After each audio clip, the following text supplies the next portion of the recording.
Hello, everyone, and welcome to the Abundology podcast. It's that time of year again when I get to talk to my favorite person and my favorite astrologer, Deborah Norton. So every quarter we get together and kind of discuss what to expect for the next chapter of life. And here we are, Deb. Can you believe that it's fall already? I can't. It feels like yesterday that I made my cool chart for the whole year.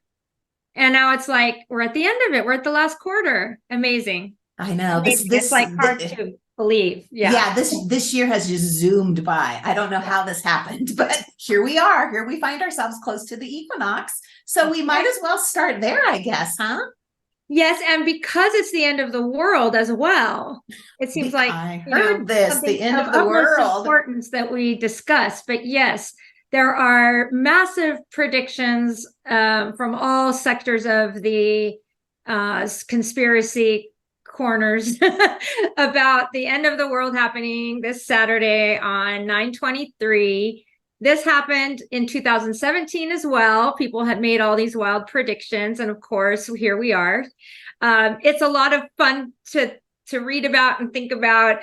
In fact, my latest episode of my podcast called Cosmic Disruption, which I do with my sister Karen, we are taking on the idea of apocalypse and why we're so attached to it as humans and why we come up with these ideas and all the crazy stories that are floating around. And so I'm just going to plug that. That's going to be published on Friday, the night before the apocalypse. So there's plenty of time to listen before the world ends. So, but it also happens to be the actual autumn equinox. And in fact, that is at, I believe, 2:50 a.m. Eastern time on 9/23 is the equinox. And it's actually a beautiful beginning because as the sun moves into zero Libra, there's a kite. And I've talked about kites before, which is an astrological configuration of trines and sextiles, which are all like happy, flowy, lovely energy. So starting the equinox with this beautiful formation in the sky with the sun at the bottom of the kite, and then Neptune, Uranus, and Pluto. And so it's sort of like, Neptune, Uranus, and Pluto are those outer planets that really affect us generationally and speak to the world stage. But it's all being held at the bottom, the kite, where you would have the string is the sun, which is you and me, our identity. And so it is a nice time to think about how you're fitting into the world at large right now and where you're finding yourself aligning with all the various huge topics and ordeals going on in the world, both politically and in, socially and all over the place. There's a lot of stuff happening. We're just we've just finished up Venus retrograde. And that was a big one. And we're seeing a fallout from that when you see all the celebrity breakups. So a lot of that after Venus retrograde, it's like, if you're still in your relationship, that's wonderful. And even if you're not, that's wonderful. But hopefully Venus retrograde gave you a chance to reevaluate your relationships and decide if you wanted to continue going forward or if there needed to be some sort of restructuring or hashing of old things that are in your way so that you can get free yourself of all that mess and move forward. I mean, I myself made a huge transition, not romantically, but business-wise. I broke up, almost 20-year relationship that I've had with a particular company, and I've shifted gears and sort of like it really got me just right. And I was theorizing around why this retrograde season, which we've had like 9 retrogrades, at the end of summer, it's been intense. And it was such a powerful time for me personally of movement forward. And so I had to stop and think, like, why has this been such a moment for me to actually move forward? And then I remembered my retrograde Mars. So I have retrograde Mars and in Aquarius, so it's opposite Venus and Leo. So it was very, very direct for me, a pretty sharp transit for me, and it definitely completely changed a lot of my relationships professionally. And so for people who have like retrograde planets, especially the personal planets, like you, Renee, have Venus retrograde, retrograde times can be powerful for us because of the fact that that's how we are, naturally attuned. And so for me, Mars, it's like, oh, I moved way forward during retrograde, so you can speak to yourself as far as Venus retrograde and how that might have affected you. And if you got clear on some relationships and, or even things that affect your finances or your personal possessions, like all of that, which is Venus stuff. So how did Venus retrograde treat you? Well, I have to say it has been kind of a challenging summer with all the retrograde planets. And where it really affected me, where I saw that Venus retrograde, was with my sons. So both of my boys are, and I love this, are back living with me right now temporarily. And it's nice. I'm totally into the family vibe and doing things with them, especially as the fall comes and all of, the picking pumpkins and going to the corn maze and all that fun stuff. So that they didn't live here before and now they live here now. And so that definitely shifted during that Venus retrograde.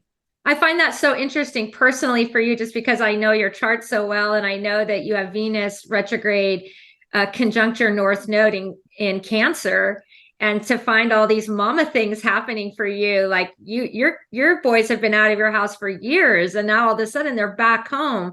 Never saw that coming, right? And never in a million years did I see that coming. Yeah. Completely reinforces that North Node in Cancer, the mother energy, that your soul is longing to evolve that part of you. And it's really just kind of forced it on you. Yeah, like, whether I want it or not. Thank goodness I do want it. Yeah. So good. I'm glad. I hope you're getting the most out of that. I know it's temporary, but what a lovely time that you'll probably look back on in the many years to come. That was such an unexpected summer. But boy, are you glad the three of you had that time together as a family. And you're gonna be so grateful for this time, I think, in the future that you had this. I think so too. I just feel like I got this extra mom bonus time, that we don't get when our kids move away. And then, the regular is they stay away. Well, they came back for a little bit. So I'm overjoyed. Exactly. I just love that. I love that with the Cancer energy for you. It's just so right on, it's like, I can't make it up. Never would have predicted that. For you. Yeah, me never. Either. But here we are. And, other people might be going through similar things with kids coming back, just because the economy is so difficult right now. Currently, I'm under construction in my garage. I have a detached garage, and we're turning that into a house for my son and his wife. And I was like, if I'm ever going to have grandkids, I better build them a house, because it's really hard for these young couples to start their lives right now with everything the way it is. And that kind of brings up a lot of the energy that we're feeling right now with all the strikes happening. We've got the massive entertainment strikes, both the Writers Guild and the Actors Union striking, but we've also got the auto workers now. It's just beginning. Now I'm going to put a pin in that, because I'm going to circle back to that stuff and talk about what I think is contributing to that energy astrologically. But before we do that, let's first sort of round out the end of retrograde season. And as we are, Mercury has just gone direct this week. So little by little, all those retrogrades are turning around. But before we have the major turns, meaning Pluto and Saturn, which will turn direct, we do have the eclipses.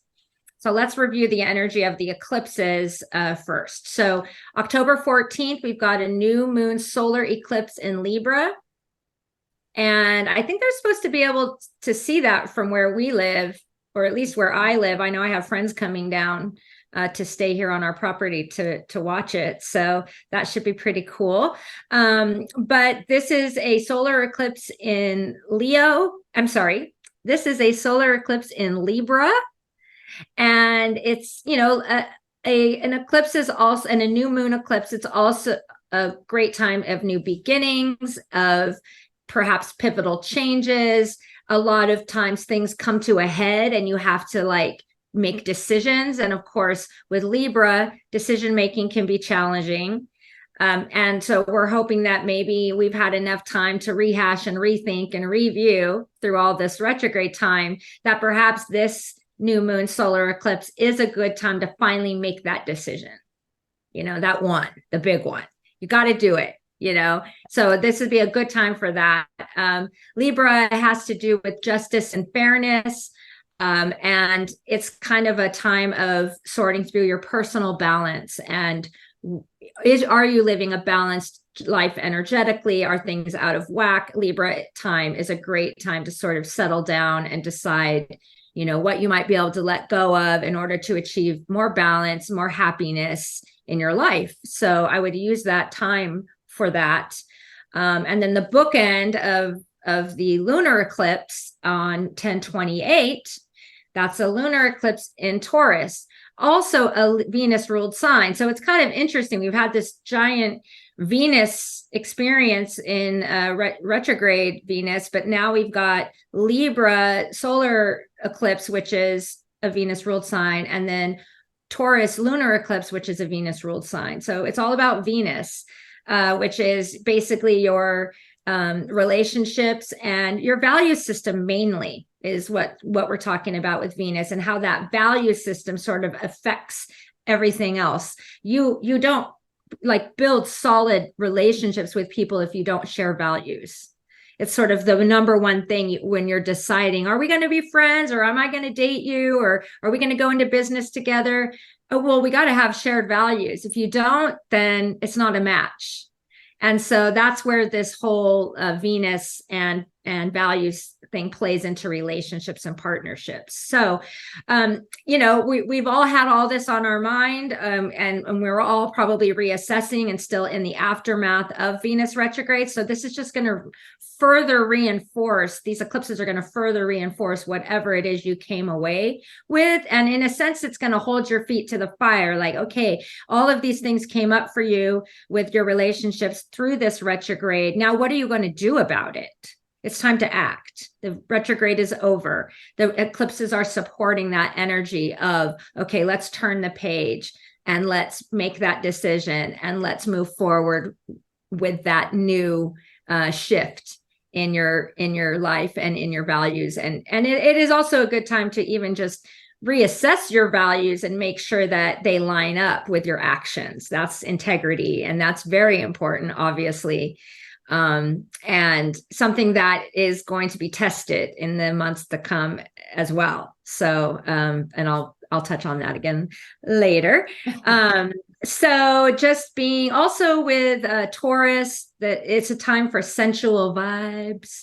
So doing some sensual healing, having, spoiling yourself, perhaps doing the whole self-care regime, really allowing yourself to sink into the beautiful season of autumn, and hopefully get out there for beautiful walks under the changing leaves and smelling the smells of fall as things are falling from the trees and starting to give us that, time of death. And as we start to accept that the dark time is coming and we're going to start to slow down, hopefully allowing yourself to slow down and just getting your pumpkin spice latte and your cardigan and your plaid and just enjoying that. So I love fall. I don't know about you. I love this time of year, and especially now that I live someplace where it's cold and the snow is coming. We know winter is coming. There's something special. Like, I know I have to get out there. Like, I know I need to get out there now and enjoy it, because in a month and a half, there'll be snow here. That's right. Yeah. Wow. That's such a different reality than I know I'm used to. If we get snow, it's not usually until, the January, February time. And it's usually not much here in Oregon, but yeah, you're going to Yeah, how are you adapting to all the snow? You seem to do fine with it. Oh, I love the snow. And I also love I don't know, the short period of time to enjoy fall. It makes me appreciate the days so much more. Where, when it's extended and you have 3 full months of fall, it's different. Maybe I don't know. I know sometimes I would not value it as much as I do now. I have a few days of fall. Yeah, you have a much shorter window there to enjoy it all. But yeah, in a sense, it would sort of prevent you from putting it off. I know many years I put off the fall leaves drive I like to do every year, and then there'll be a big windstorm or something, and then it's over, it's all gone, and you missed it. So don't put that off if that's something you enjoy. It's something that allows you to be in the moment and enjoy the present. That's really hard for us humans, especially right now with things being so wild and insecure in our well, obviously we're having a huge inflation. Everybody's struggling financially. It's hard to live in the moment. But living in the future, that's just anxiety, and living in the past, that's just depression. The only way to be happy is to be present, because there's so much unknown, unless you've just got superpowers over this type of thing. But most people are feeling the anxiety of the unknown right now, with the election coming up and not knowing what to expect. And it's all just a wild west out there. And so getting into your present moment is so important. So definitely don't miss this time of year when things feel a little bit magical, and make plans, make small plans. Just make a plan to enjoy a walk on a Saturday through a lovely forest, or even just through your downtown park. Put it on the calendar so that you don't miss it. And, it's easy to get caught up in the stress of life, and we have this beauty all around us. So please sink into your moments, enjoy those moments. And the eclipses, it's all about that sort of time of reassessing and figuring out, is everything inside me and outside of me like matching vibes? Or are you uncomfortable? And if you're uncomfortable, that's not bad. Usually that means you're growing, but you got to allow it to move. You've got to move with it. You don't want to get stuck, and you don't want to miss the opportunity to like move energy through you that needs to move. So don't put it off. Don't put off that decision. Don't put off that conversation. Now is the time. So, so that's the equinoxes. I'm sorry. That's the eclipses. So then beyond that, there's not a whole lot of major stuff happening, so to speak, except that we've got these huge, big planets, moving forward again. So Pluto being in Capricorn for the last time in our lifetimes will be finally exiting Capricorn, not quite yet, but starting direct again, meaning starting to move forward again. And with a Pluto retrograde, which we have, every year, the time of that is to sort of decide and figure out like what part of you that you're burying needs light. So what part of your story is so deep and so hidden and so ignored that it's about to start festering and making you sick. And that's why we need that light. We need the light to get in. And so with a Pluto is that deep, dark, buried stuff, that stuff you don't want to deal with, that stuff you never talk about. It's so important that it gets air, though. It's so important that stuff sees that you are, don't continue to hide from it, because that's the only way that you're ever going to stay healthy and moving forward in your life, is to be able to deal with the things that are uncomfortable that you'd rather not think about. And we've had all this Pluto retrograde time to sort of think about it and let it sort of, the pressure starts to build, and, the that moment of, the floodgates open or the volcano bursts, or however you want to think about it. Like that moment is about to happen for all of us on the 10th of October when Pluto goes direct. So at this point, it's about, looking at the wake of destruction, should there be any in your life, the things that the Pluto retrograde tore down, because Pluto is all about tearing down structures that aren't solid anymore and aren't working for us anymore. Okay, so now that those things have been torn down, you've got to allow yourself to have all of the aftermath of that, like the cleanup process, the looking at the rubble and deciding, oh, how much of this is going away and how much of this am I just keeping to rebuild with? Like what of it is salvageable? What of this is still, feels true to me? You want to restructure it into something else that's going to stand the next wave of whatever life throws at you. So give yourself a moment to have like maybe a funeral for all of those things that have died away this year, and all the pieces of the rubble that, you need to go through and not just forget about. All of that is really good information for all of us as to what's really going on in there, and you want to be able to, you don't want to throw the baby out with the bathwater, so to speak. Right. Right. So, and then after the Pluto goes direct, then we've got Saturn turning around and going direct in Pisces. Now, Saturn in Pisces, we've talked about developing a more spiritual, a more structured spiritual path. Less, fuzzy, less, vague, and try to put real structure around your spiritual life so that you can evolve it and it can get stronger and grow. With Pisces, it's all about compassion, and of course Saturn is karma. So now we're able to sort of watch the karma play out in our lives, but we also want to be able to offer all of it compassion.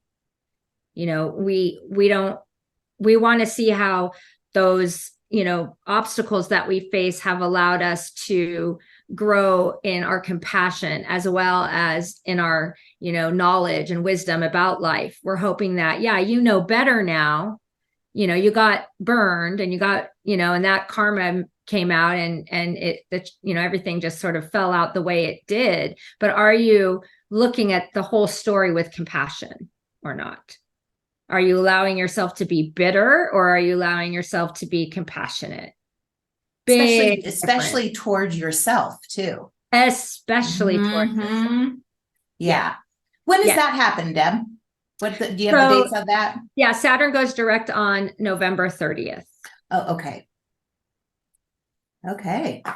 Yeah. So also it's about with Saturn in Pisces, balancing dreams with reality. Pisces is the dreamer sign. It's the sign where we get to play with our imaginations and we get to visualize. Well, now what about making all of that real? So Saturn's going to help us with that, as it continues its journey through Pisces, is allowing your dreams and assisting in your dreams becoming real. And so what does that look like? And what is required of you? Saturn is our taskmaster. There's going to be real concrete things that you're going to have to do to make that real. Saturn in Pisces is going to help you put that together in some kind of, to-do list in a way, and allow that part of your life to really grow and mature and become wise. That's what we want. We want, with Saturn going through any sign, we're going to start and we're going to say, okay, where are all the ways that this part of my life is, maybe not, you're not putting, real effort toward it. You're thinking about it, you're dreaming about it, but you're not actually making any real effort concrete wise. Saturn doesn't allow that. Saturn wants to see results.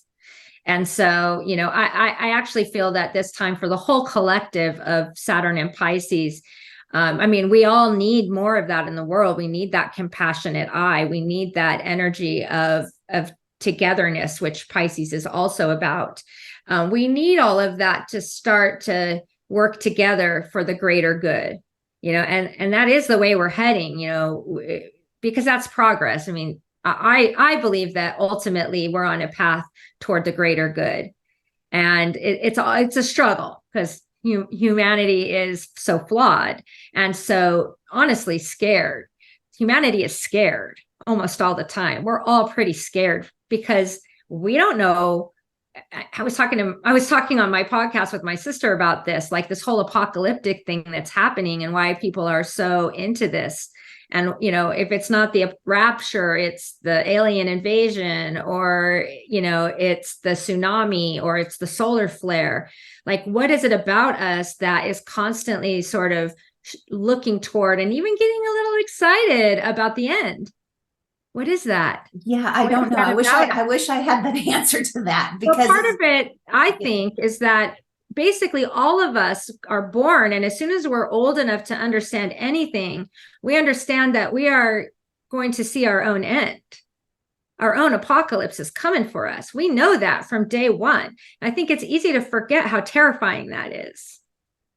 Yeah, and I have to say, I think having my husband Larry die when I was 30 shifted my whole idea around death and how important it is to like this fall, get the stuff in while you can, because none of us know.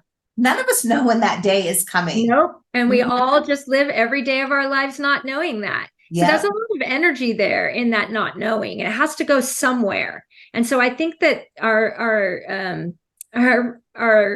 tendency to make these sort of awful predictions is part of that. It's a part of a way to like relieve that pressure of not knowing. Well, maybe if we all decide together that this is the end, then we can make plans and we can prepare and we can take physical action towards mitigating that end, or making that end as taking, making sure we've taken care of ourselves like preppers do, things like that. So it's all about mitigating the great unknown. All of it is.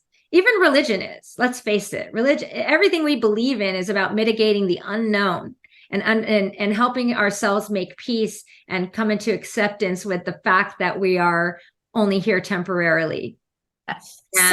So is there anything in the chart? Clearly we know the equinox is there on the 23rd, but is there anything else in the chart? That's the biggie. That's the final topic today is, now, I love to talk about Pluto, and I love to talk about Eris. And I swear I don't make this up, but that's what's happening. And it's unavoidable. And when you start to put all the little pieces together of what this means and what that means, it's pretty clear. Now, we're already in the square between Pluto and Eris. We've had this square before. We had this square at the end, at the election, and even during COVID, we were having this square. Okay, so then Pluto moved on into Aquarius. Now, Eris just hangs out in Aries. Eris is elliptic. Her journey around the sun is like big and oblong. So for us on Earth, we get Eris in Aries almost all the time. And I think Eris might be moving into Taurus in our lifetimes, but I think that we will see that, but it's most of our lives have been Eris and Aries. So that's sort of how we know her. And of course, as a reminder, in mythology, Eris is the goddess of discord and strife. Eris is a new planet that was discovered in 2005 that we as astrologers are still sort of learning about and understanding. But the energy is of chaos, and it's chaos that erupts out of injustice, particularly. So when we look around at the injustice that we see, we all are getting a sense of frustration about it. And depending on what your life looks like and how affected you are by the injustices in the world, that's going to hit a little harder. Now, that's always happening. Eris is just there messing things up in Aries, just keeping us basically brave. Aries is about courage, and Aries will fight. if it has to.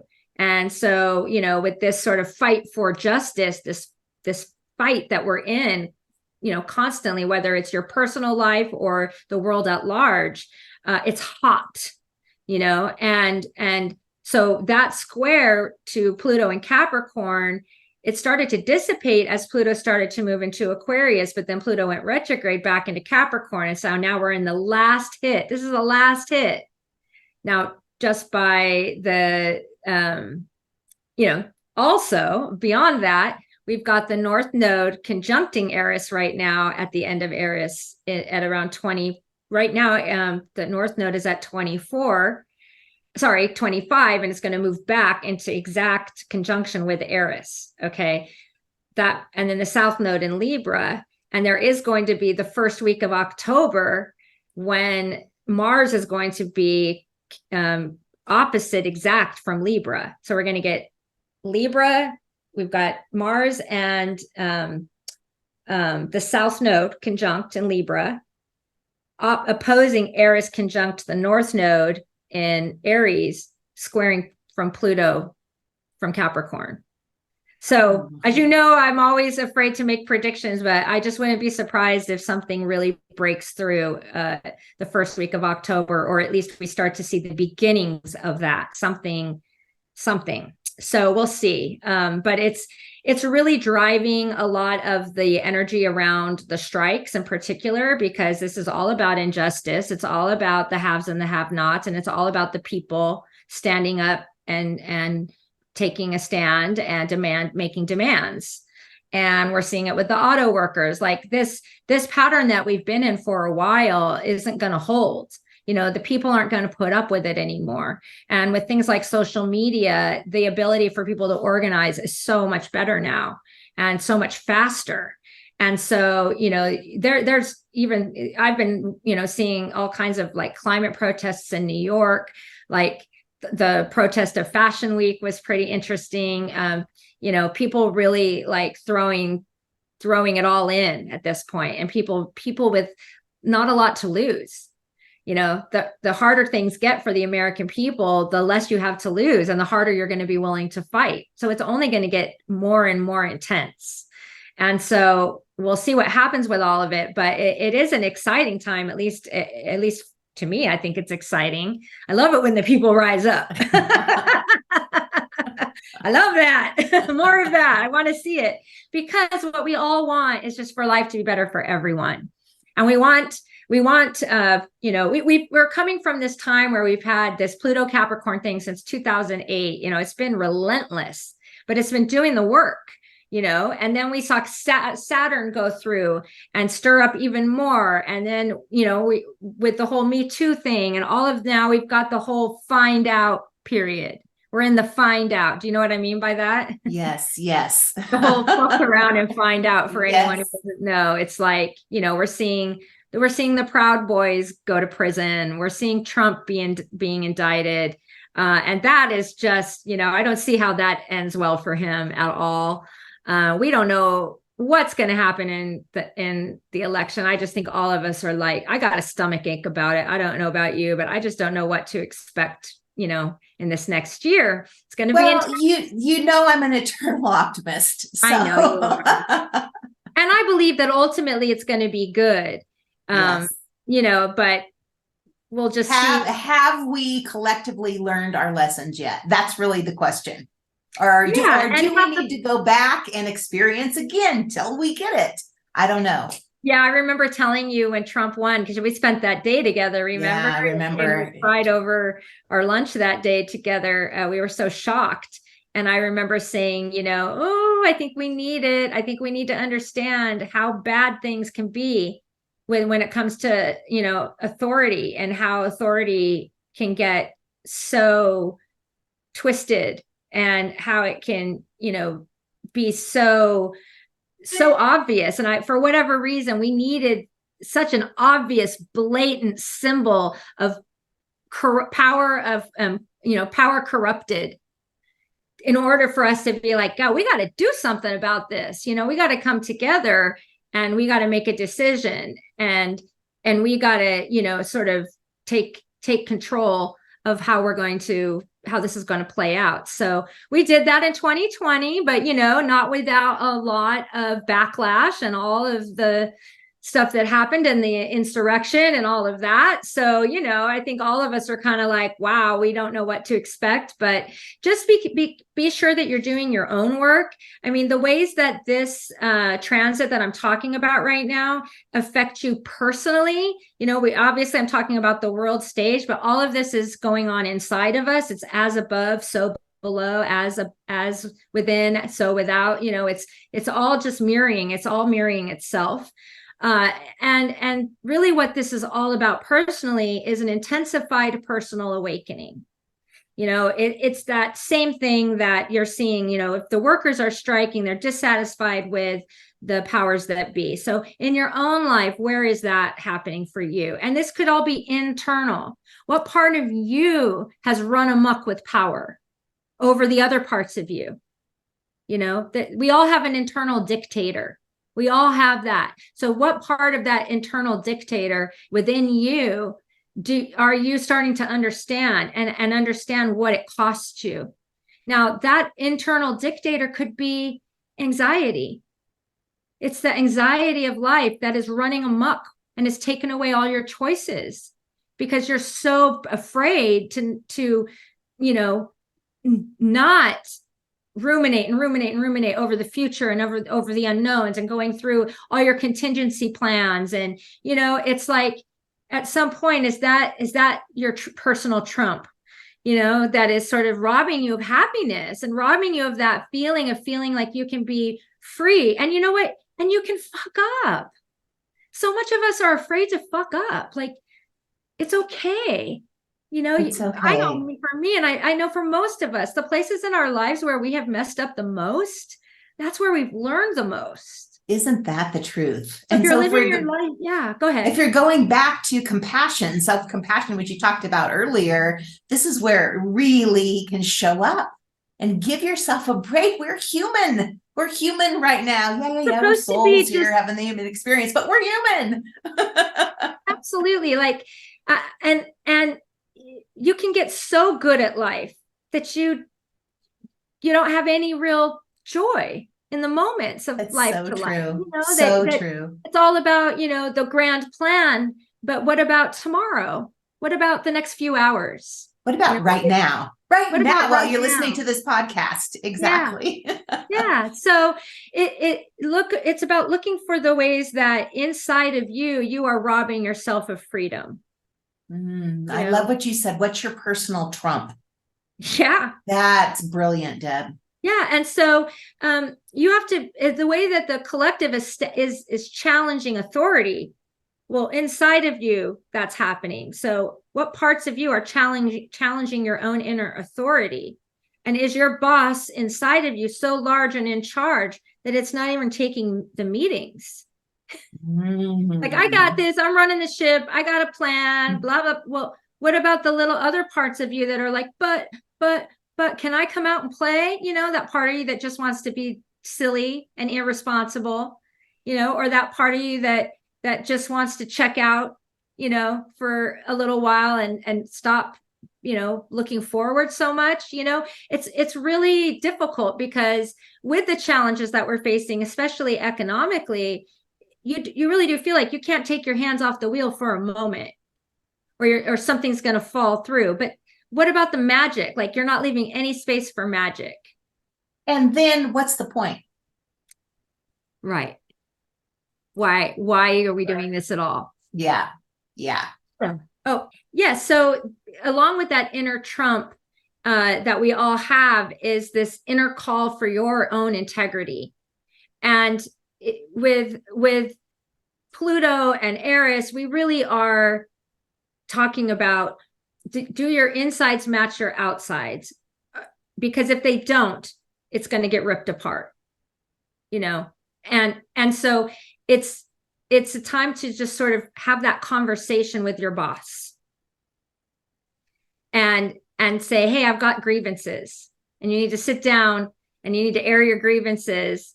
And that's about looking at all aspects of your life, all of them. How many of us just look at the security part and feel like, oh, if I've got that in check, I've got my bills paid, I've got a plan, I've got a financial plan, I've got retirement, I've got all of that, is that how you describe success? And if that is like, yeah, that means I'm successful. That's my definition of successful. Well, isn't there a whole lot more to being a human than just like making money? Yes. What about all the other parts of us? When's the last time you indulged in a hobby? Hobbies are the best way to figure out who you are. And also hobbies are a great way to just reclaim dopamine. Like, what are you doing to feed the dopamine receptors in your brain? That's a good, yes. Have you gone to see your favorite band play? Or, have you just given yourselves a few hours in the afternoon to listen to your favorite music and just enjoy it and sing along? Are you doing that? Or are you working so hard and you're getting home and you're making dinner and you're making plans for the next day? Like, what about, putting on your favorite song and singing along and dancing? That's a way to just like reclaim dopamine so easily. As well as, just making sure you're getting outside, of course, is always important, especially at the last time of the year before it gets too cold to do that. So anyway, all of this is to say that this isn't a comfortable time for anyone. And I don't believe that we're going to see a whole lot of that mitigated in the future. I think things are just going to get more uncertain. We're having to come to terms with climate change and what that's going to look like.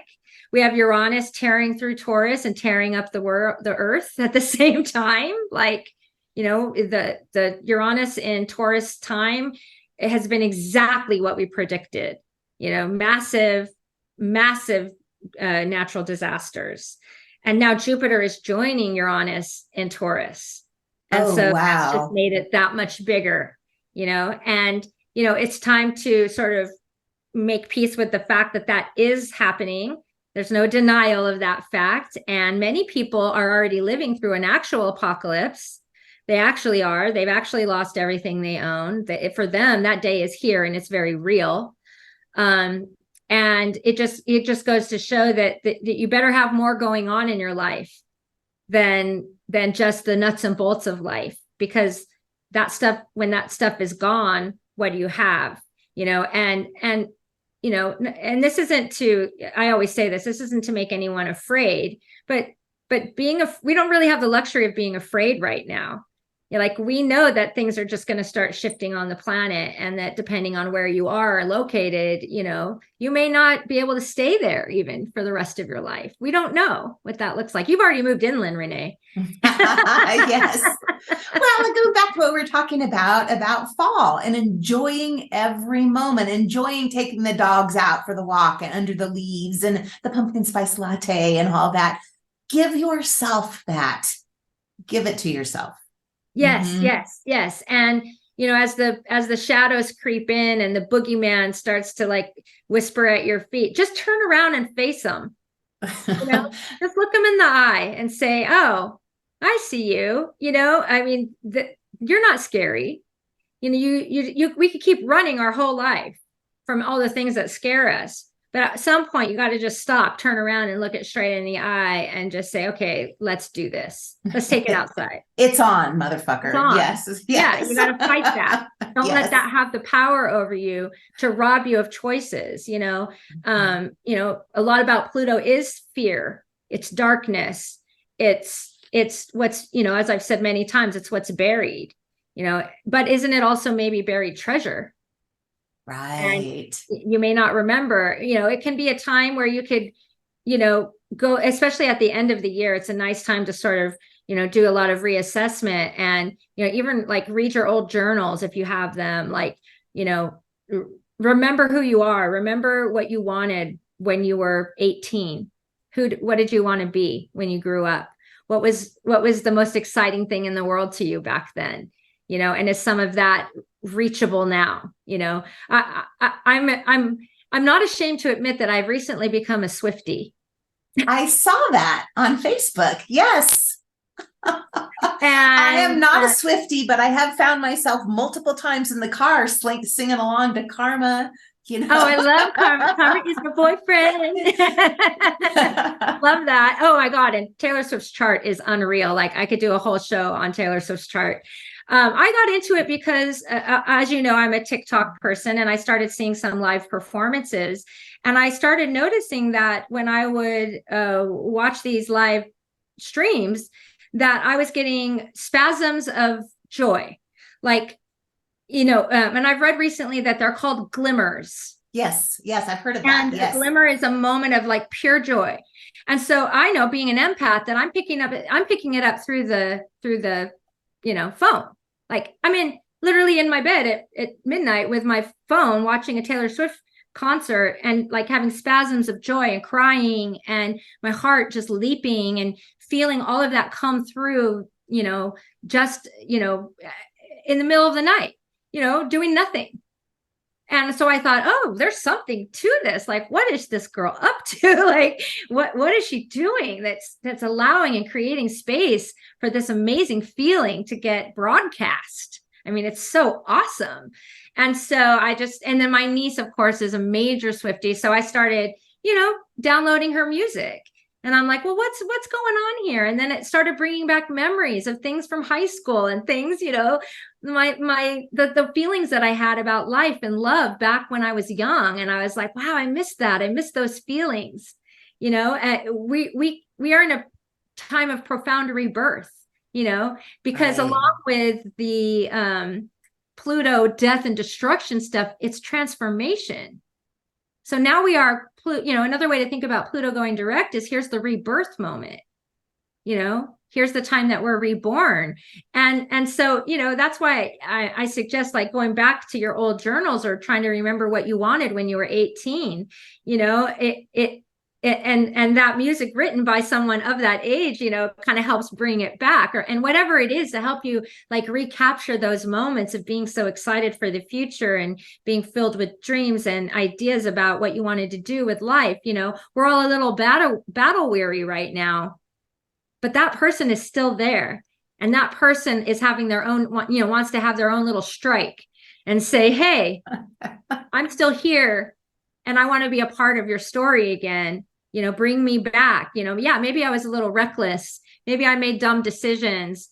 Maybe I didn't think, before I did something, but maybe that's part of why life felt exciting. And maybe that's okay to have a little bit of that back in your life. Can we have a little joy in our life? That's okay. It's okay to have that. And if listening to Taylor Swift and exchanging bracelets brings it, good. Have it. Yes. I mean, it's so funny today, even on Facebook, I happened to see someone post and looking for all the Gen X Swifties out there. So I know I'm not alone. I'm not the only one. Well, clearly how successful she's been. You are not the only one. There's millions and millions of you. Yeah, totally. Yeah. But even in the older generations, it's never too late. It's never too late. Let's end there, because that's a really good spot. If we're full of joy, it's never too late. Yeah. I always learn so much when you come on here. Thank you so much for sharing all your wisdom. If you have not had a reading from Deborah yet, you're missing out. She has been my personal astrologer for about a decade now. And if you haven't listened to her podcast, Cosmic Disruptions, you're missing out too. It's so funny and enlightening. And I talk about joy, because when I listen, I'm just like lit up and smiling the whole time. So I will put a link to her website where you can schedule an appointment in the show notes, and also to her podcast in the show notes. So thank you again, Deb, for being here. And we will talk to you again in December. So wonderful. It's I'm ready. Bring it on. Bring it on. All right, everybody. We'll talk to you again next time.